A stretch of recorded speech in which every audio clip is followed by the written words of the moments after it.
Bonjour à tous et bienvenue dans ce cours consacré aux méthodes d'analyse thermique.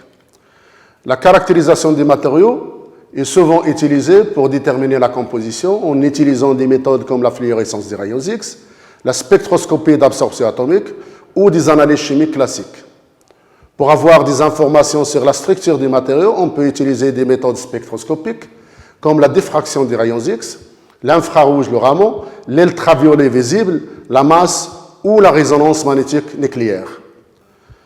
Pour avoir une idée sur l'état de surface d'un matériau, on peut utiliser des méthodes comme la microscopie électronique à balayage, la microscopie électronique à transmission ou le spectromètre à dispersion d'énergie. Pour suivre les propriétés d'un matériau en fonction de la température, on peut utiliser des méthodes thermiques comme l'analyse thermique différentielle, le caloromètre à balayage, le caloromètre différentiel à balayage, la thermogravimétrie ou la délatométrie. C'est quoi une analyse thermique? C'est un groupe de techniques pour lesquelles une propriété de l'échantillon est mesurée en fonction des temps ou de la température.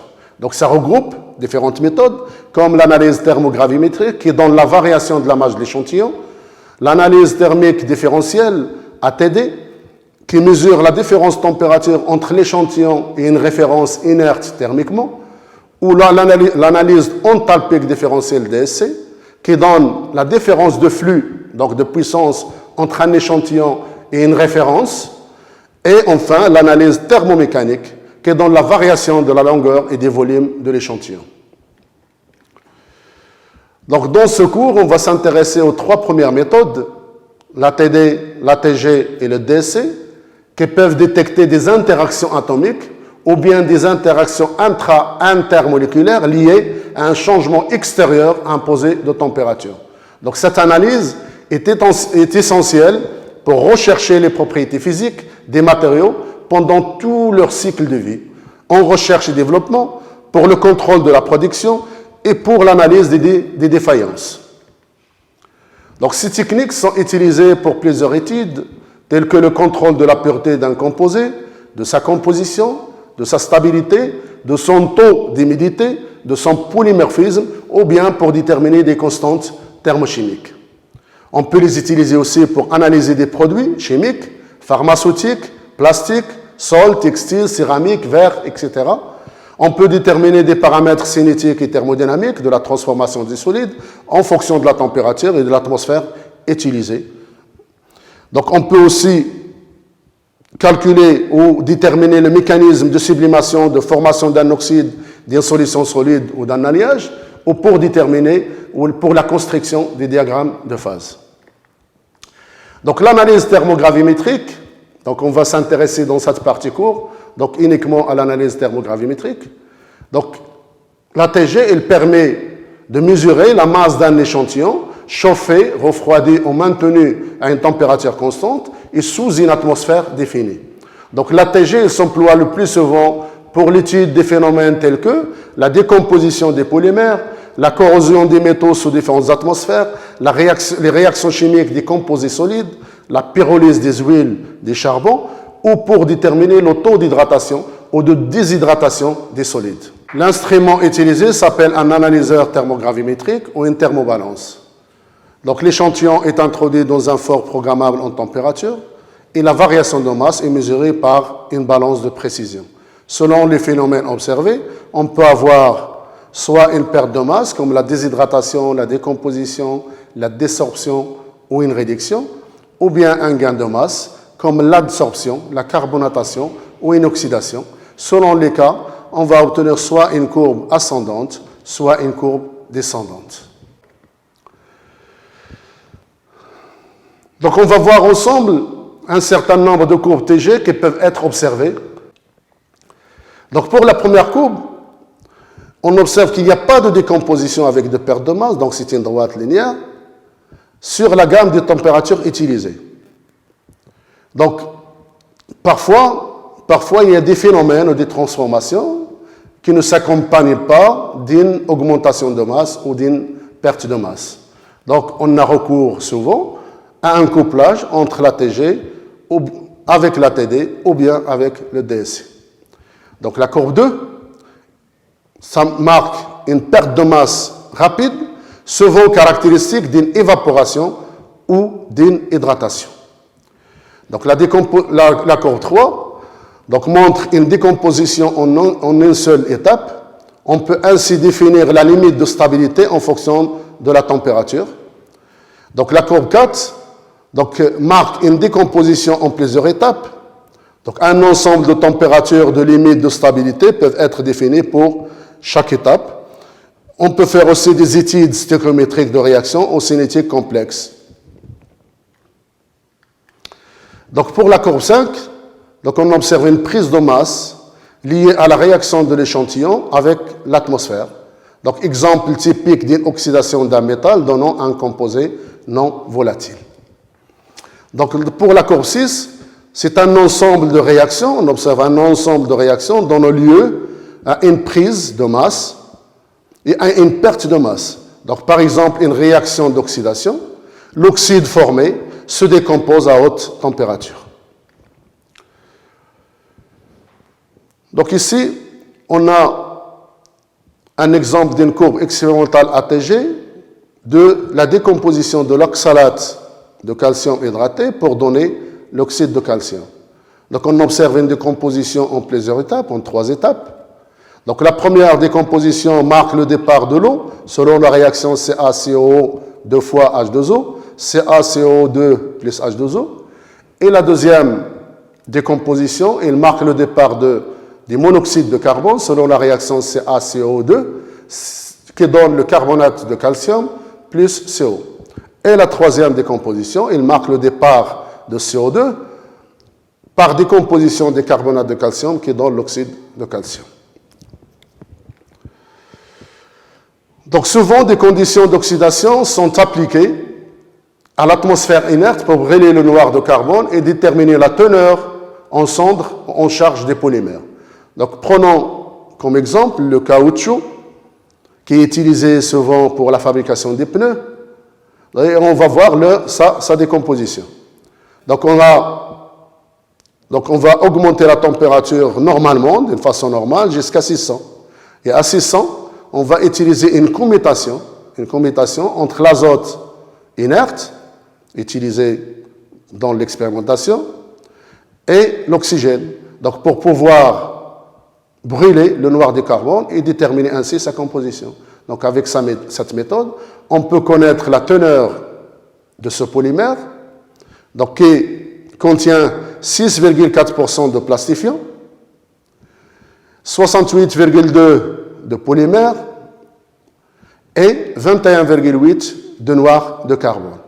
Donc le reste, 3,6% de résidus, est lié aux résidus inorganiques constitués principalement de l'oxyde de zinc qui est ajouté comme charge dans la fabrication du caoutchouc. Donc dans cet exemple, on va montrer l'importance du couplage entre la spectroscopie de masse et l'analyse thermogravimétrique. Donc souvent dans l'industrie pharmaceutique, un grand nombre de substances actives sont recristallisées à partir de solvants. En conséquence des résidus de solvants, ils existent bien souvent dans le produit final. Donc dans cet exemple, la substance active a été recristallisée à partir des méthanol et de l'acétone. Donc la présence de ces deux solvants est confirmée par les pics visibles au niveau des ions fragmentés, M sur Z31 et M sur Z43. Donc à la température de 200 degrés, on marque la volatilisation de l'acétone. Passons maintenant à des exercices d'application. Donc commençons par l'exercice 1. Donc on veut étudier une courbe ATG obtenue pour un échantillon de sulfate de cuivre hydraté et on vous demande de calculer le taux d'hydratation. Donc la première remarque qu'on peut faire, c'est que cette décomposition de sulfate de cuivre hydraté peut se produire en 4 étapes, donc qui marque le départ de l'eau en plusieurs étapes. Donc on a utilisé une masse initiale M0 de 66,4 mg. Donc on commence d'abord par calculer la quantité d'eau perdue totale. Donc là, c'est la sommation entre toutes ces pertes. Donc on va faire delta M, total, qui est égal à delta M1 plus plus delta M2 plus delta M3 plus delta M4 qui est égal à 23,8 mg qui correspond à la perte totale de H2O. Et on peut calculer aussi la masse de sulfate de cuivre anhydre qui est égale à la masse de CuSO4 XH2O hydraté moins la perte totale en eau qui est égale. Donc la masse utilisée c'est 66,4 mg moins la perte totale c'est 23,8 mg, ce qui donne 42,6 mg.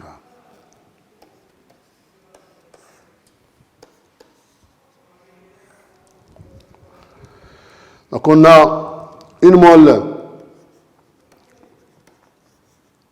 de sulfate de cuivre anhydre pour X mol d'eau. Donc pour une masse molaire de sulfate de cuivre SO4, ça lui correspond X mol de H2O. Pour une masse de CuSO4 anhydre, donc on a une masse de delta M tot qu'on vient de calculer tout à l'heure. Donc appliquons la règle de 3.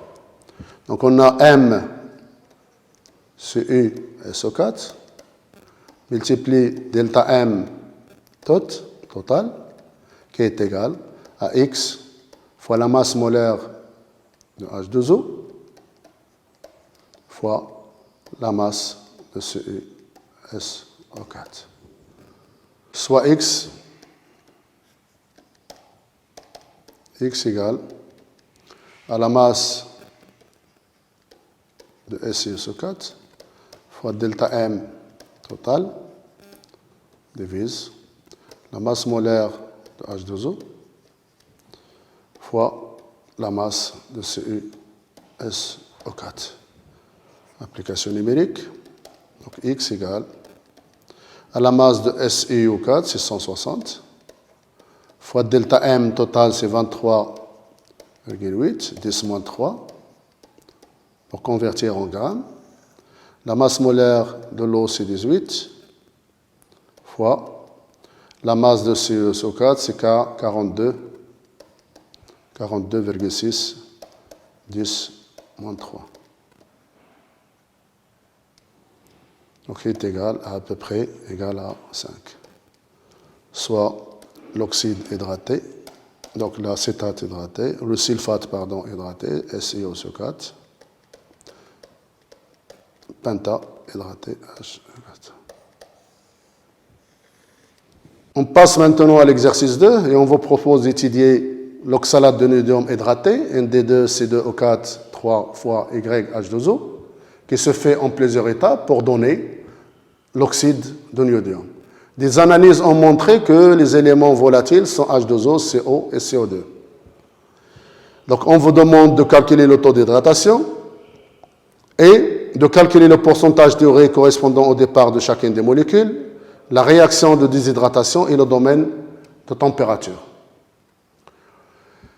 Donc la première remarque qu'il faut faire, c'est qu'on ne connaît pas la masse de départ utilisée, M0.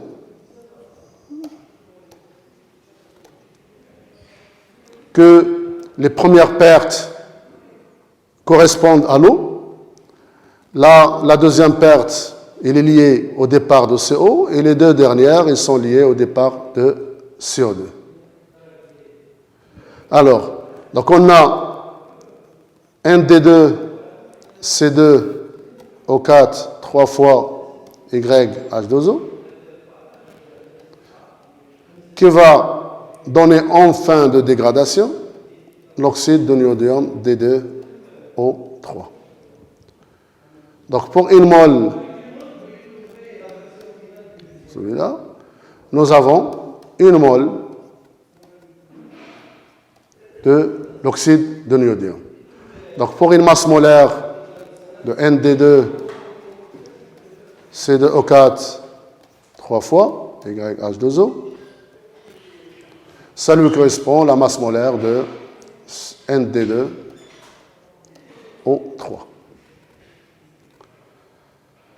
Donc pour 100% de M0 utilisé au départ, on aura 100% M0 moins la perte, bien sûr, globale. Donc on doit calculer à partir de la courbe, en faisant une sommation, qui est égale à 51,69%. Donc moins 51,69% M0, qui est égal à 48,31% M0. Donc si on applique la règle des 3, donc ça donne 48,31% M0, que multiplie la masse molaire de ND2 C2O4 3 fois, YH2O, qui est égal à 100%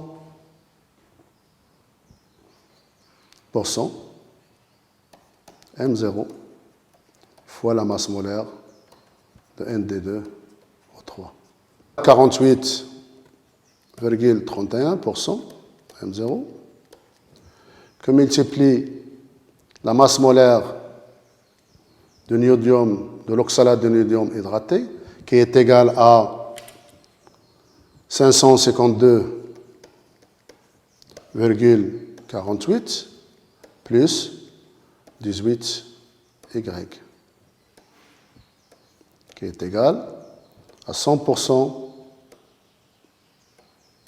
M0, que multiplie la masse molaire de l'oxyde de niobium, c'est 336,48. Donc soit X à peu près égal à 8. Donc on aura l'oxalate de niobium ND2 C2O4 3 fois, donc 8 molécules d'eau.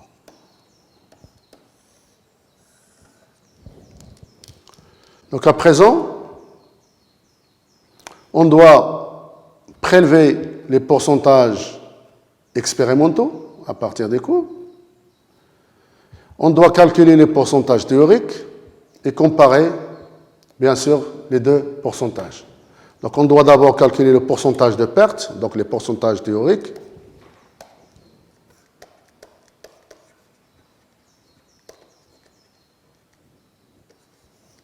De l'eau, donc perte de l'eau, pourcentage perte d'une mole d'eau.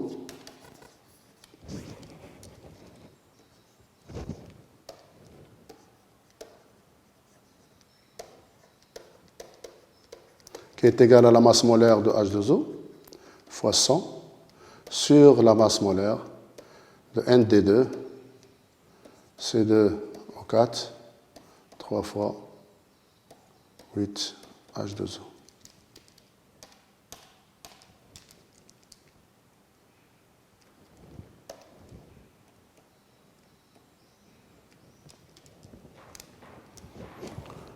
Qui est égal à peu près égal à 2, 58. Pourcentage perte de 1 mol de CO, qui est égal à la masse molaire de CO fois 100 sur la masse molaire de ND2 C2O4 3 fois 8 H2O, qui est égal à peu près à 4,02. Donc, pourcentage de perte de 1 mol de CO2 est égal à la masse molaire de CO2 fois 100 sur la masse molaire de niobium 2, C2O4 3 fois 8 H2O, qui est égal à 6,317. D'accord. Maintenant, on compare les pourcentages théoriques avec les pourcentages expérimentaux.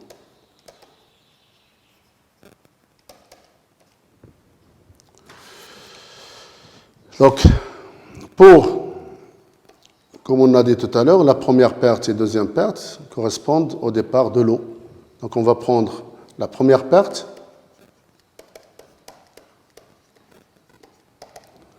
Donc, on va prélever ces 15 de la courbe 15,51, donc qui correspond à 15,51 sur la valeur théorique qu'on vient de calculer, c'est 2,58 correspondant à l'eau, qui est égal à peu près à 6.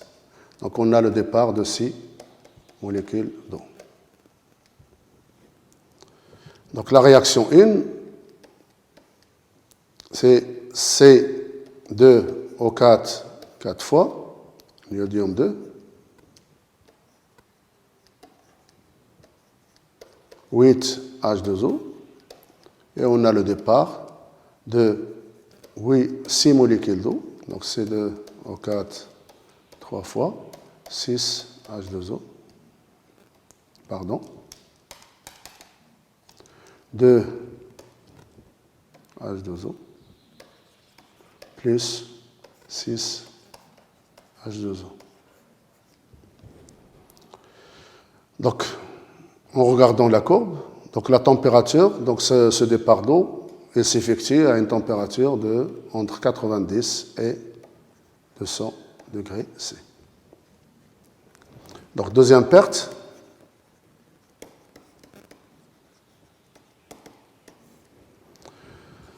C'est 5,17. On a 5,17 sur 2,58 qui donne à peu près 2. Donc, qui correspond au départ de 2 molécules d'eau. Donc, on a l'équation 2.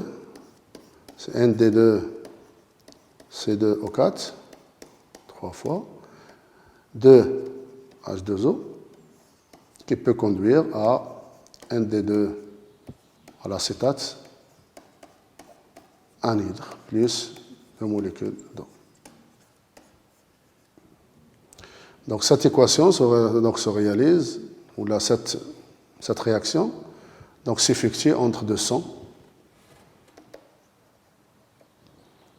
et 300 degrés C. Troisième perte.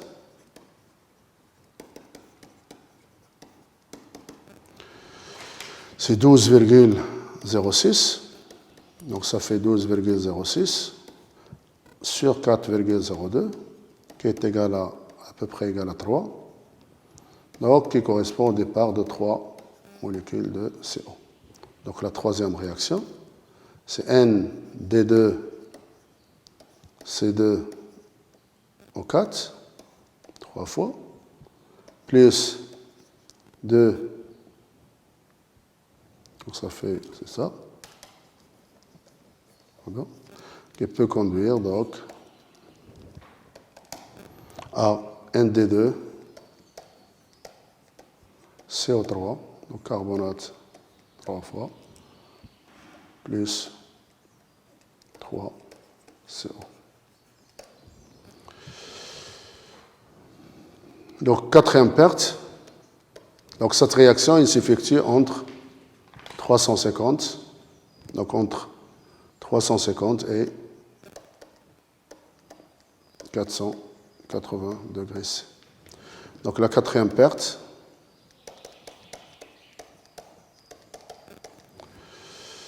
« 12,63%.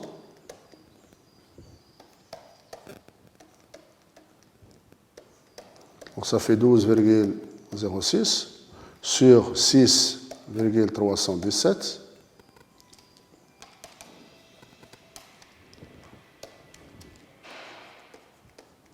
qui est égal à peu près à 2. Donc ça correspond au départ de 2 molécules de CO2. Donc la quatrième équation, c'est ND2 CO3, 3 fois, qui donne donc ND2 O2 CO3, plus 2 molécules de CO2.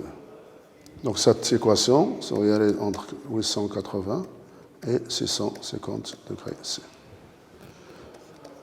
Enfin, la cinquième perte.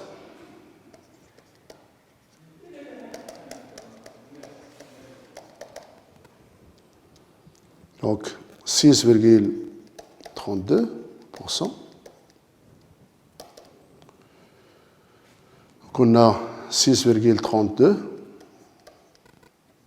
sur 6,317.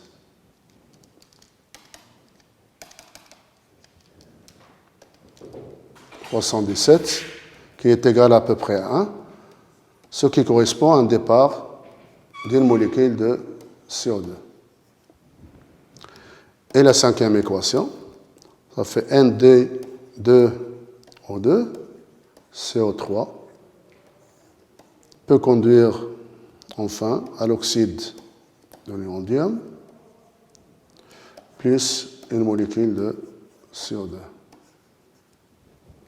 Donc cette équation s'effectue entre 650 et 850 degrés C. Et merci de votre attention.